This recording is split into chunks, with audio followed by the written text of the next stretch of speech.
For today's video mga B, eto nga pala yung araw ng kaganapan nga pala namin noong July 19. Eto nga pala yung araw nga napupunta nga kami ng Naik, Cavite para umattend nga ng grand open house. Sobrang late ko na talaga siyang mai-upload mga B dahil sobrang busy at sobrang pagod namin nung araw na to pagka uwi namin sa bahay.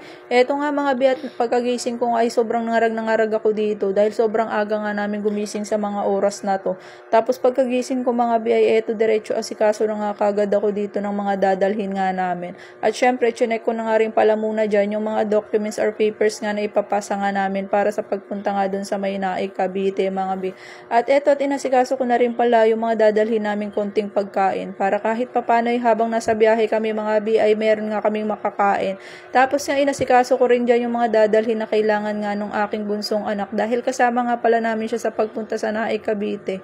Dahil hindi nga pala namin siya pwedeng maiwan dahil nga walang magbabantay nga sa aking bunsong anak. Eto nga, at pagkatapos ko nga dyan mag-asikaso ay uminom nga muna ako ng mainit na kape at kumain na rin pala ako ng tinapay dyan na bili ng aking Jowa Bells para kahit papano ay may laman naman itong aking sikmura dahil sobrang dito nga sa mga oras na to mga B ay eto nga at lumabas na nga kami para umalis na. Medyo madilim talaga ang kalangitan at hindi talaga maganda ang panahon.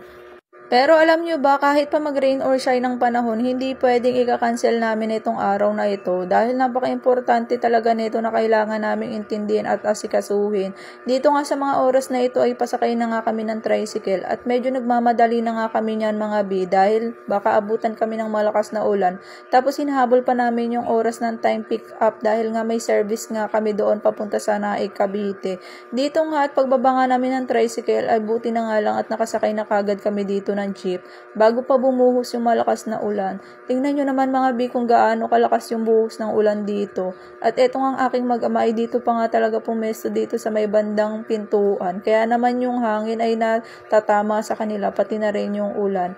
Eto nga ay papunta nga pala kami dito sa MOA. Dito kasi yung meet up place at pick up nung service ng kausap nga naming agent na mag-a-assist sa amin doon sa may Naik, Cavite. Buti na nga lang pagkadating nga namin dito ay medyo humina na nga yung ulan. Kaya naman eto at naglakad-lakad na nga kami papunta nga doon sa pinaka-location kung saan nga namin kikitain yung agent. Tingnan nyo naman etong atin yung mga napaka-haggardness. Hindi na nga talaga ako nakapag-ayos dito dahil talagang nagmamadali talaga kami nito sa pagpunta nga sa MOA para habulin talaga yung oras ng pick up nung service din nila. Eto nga at nang meet up na nga namin yung agent nga nakausap nitong aking partner. Tapos pinilapan niya lang din pala yung ibang mga blanks dun sa form na hindi niya pa nasusulatan dahil hindi nga siya sure kung anong ilalagay dun. Kaya eto at nag-ask kami dito sa agent na kausap nga namin. Eto nga at nang matapos na nga siya ay naisipan nga muna naming pakainin nga etong aming bunsong anak. Paano ba naman kasi ay hindi nga ito nakakain pag alis nga namin sa bahay. Nagdede nga lang siya.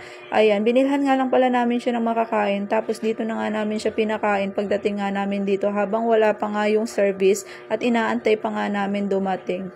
Maya-maya nga din pala ay hininto na rin pala namin yung pagpapakain dito sa aming bunsong anak. Paano ba naman kasi ay eto at dumating na pala yung service nga na sasakyan namin papuntang Naik, Cavite. Alam nyo ba, buti na nga lang talaga at may pa-free service itong agent na kausap namin papuntang Naik, Cavite. Sa mga oras nga na to at dito na sa kalagitnaan na kami ng aming biyahe. At tingnan nyo naman yung kalangitan, napakadilim tapos biglang buhos pa ng malakas na ulan nga ng mga oras na yan. And finally mga be, andi dito na nga rin pala kami at nakarating na rin pala kami sa mismong location nga ng aming pupuntahan. Dito pala ito sa may Barangay Buson, Naik, Cavite at dito nga pala gaganapin yung grand open house nga. At ganito nga pala yung itsura nga ng bahay nga dito sa may Naik, Cavite na kanilang bubuksan na bago. Tingnan nyo naman kahit pa bumabagyo ay sobrang dami ng tao dito na umattend din sa grand open house. And then mga nag-a-apply din nga yan sila sa pagkuha nga ng pabahay nga dito sa may Pasinaya. Ngayon naman ay itutur ko naman kayo dito sa may kanilang sample design ng house na to. Ito nga pala yung kanilang first floor and then ito nga pala ay sample design nga lang pala ng bahay na to na pwedeng gayahin nga. At syempre itutur ko nga kayo dito sa may baba nito. Bago nga tayo umakyat sa second floor nito ay ipapakita ko muna sa inyo yung kabuuan dito sa may first floor. And then ito nga pala yung kanilang CR nga. Ganito yung sample design ng CR nga nila. Pero once na kapag na-turn over yung bahay, hindi nga pala ganito to. Pero itong CR, meron na siyang kasamang shower, may lavatory and bowl na siya. Ito nga pala yung itsura ng likuran pala nga nito. Meron pa siyang space sa likod. Kapag once na turn over yung house, ay pwede mo siyang pa-extend dinan. Ngayon naman ay tara at punta nga tayo dito sa may second floor nga ng bahay na to. Ito nga pala yung itsura ng second floor. Ganyan yung kanyang sample design na pwedeng gayahin. Pwede mo nga siyang gawing 2-room nga. Tapos, ayan, tingnan nyo naman, may tao pa sa loob. At ito nga pala yung kanyang hagdanan. O, diba? Super ganda. Ngayon naman ay dadalhin ko naman kayo dito sa may kabilang bahay. At ganito talaga yung mismong actual turnover ng bahay na to. Kapag once na nag-apply ka, na-approbahan ka, ganito nila ito turnover sa'yo yung bahay.